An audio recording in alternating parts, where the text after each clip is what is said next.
کہ ابو حنیفہ کا جو طریقہ کار ہے یا شافعی کا جو طریقہ کار ہے یا امام احمد کا جو طریقہ کار ہے یا امام مالک کا جو طریقہ کار ہے، مسئلے کو سمجھنے کا جو طریقہ کار ہے، مسئلہ نہیں مسئلے کا طریقہ کار، وہ پیمانہ جو ہے تو وہ ایسا ہے کہ اس کو اگر اپلائی کر لیا جائے تو مختصر سی بات کے اندر ساری چیزیں آ جاتی ہیں، جس طرح لاکھوں باتیں ایک یو ایس بی کے اندر آ جاتی ہے۔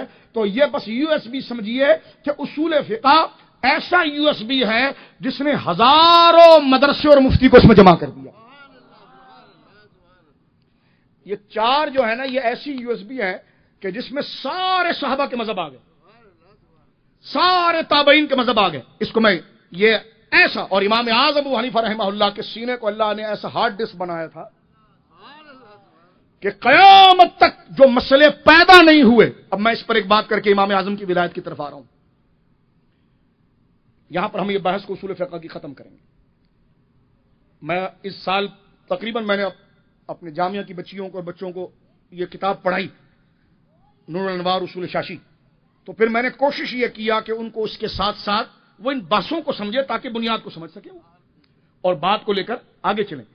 اب میں بات کو اختتام کی طرف لاتے ہوئے اس بحث کی آخری کڑی یہ، کسی نے امام شافعی سے جملہ بولا، کیونکہ ان چاروں میں سب سے بڑے امام اعظم ہیں۔ کوئی میرا شافعی دوست ناراض نہ ہو جائے، کوئی میرا حنبلی دوست ناراض نہ ہو جائے، ہمارے بھائی ہیں، چاروں صحیح ہیں، لیکن میں یہ کہنا چاہ رہا ہوں کہ ان تینوں اماموں نے امام اعظم ابو حنیفہ کی بزرگی اور علم کو قبول کیا ہے۔ امام اعظم کتنی بڑی شخصیت ہیں، مجھ جیسا عام شخص کیا بیان کرے؟ امام شافعی کا ایک قول میں پیش کرتا ہوں کہ امام اعظم کیا تھے، کیا کرنا چاہ رہے تھے اور کیا کیا۔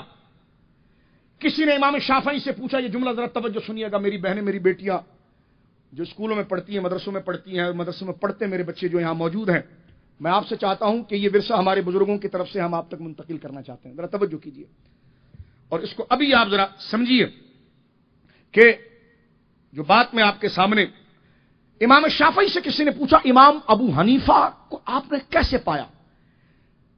کسی عام آدمی سے نہیں پوچھا جا رہا، اس سے پوچھا جا رہا ہے جو خود مجتہد ہے، جو خود قرآن و سنت سے اجتہاد کی صلاحیت رکھتا ہے۔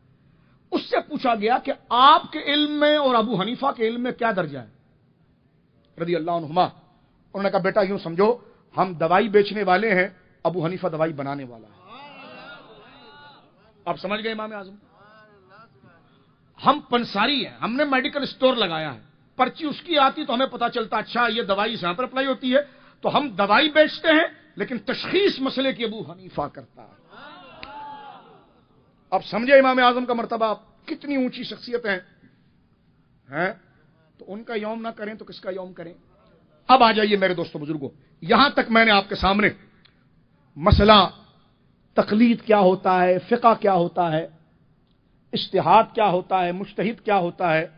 ظاہر سی بات ہے آپ مسلمان ہیں، کراچی کی عوام تو بہت باشعور ہے، اس بات کو سمجھتی ہے، اور تمام میں دیکھ رہا ہوں تقریباً طالب علم اسکول کالج یونیورسٹیوں کے ہیں، تو یہ بنیادی بات سمجھیں، اس کے بعد پھر اس پر تحقیق کریں۔ میں نے صرف اس کے بنیادی الفابیٹس آپ کو سمجھائے، بنیادی انیشیل پرنسپلز آپ کو بتائیں، اس پر اپنی تحقیق کی بنیاد کو کھڑا کریے تو آپ کو پتا چل جائے گا کہ اہل سنت کا ہے بیڑا پار، اصحاب حضور نجم ہے اور ناؤ ہے عطرت رسول اللہ۔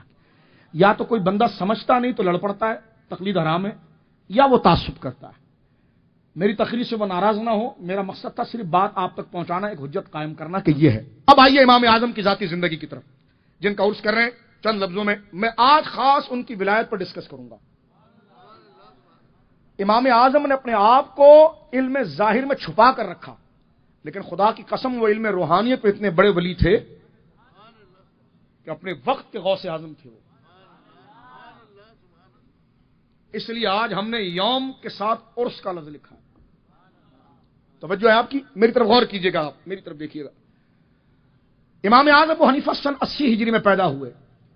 میں پھر عرض کر رہا ہوں، میری طرف دیکھیے گا، ادھر دیکھنا تو ان کے ساتھ شامل ہو جائیں، میری طرف دیکھیے۔ امام اعظم ابو حنیفہ رحمۃ اللہ علیہ کی پیدائش ہوئی ہے رسول کریم صلی اللہ علیہ وسلم کے مزار مقدس میں جانے کے 70 سال بعد، واقعہ کربلا کے 20 سال بعد، سن 80 ہجری۔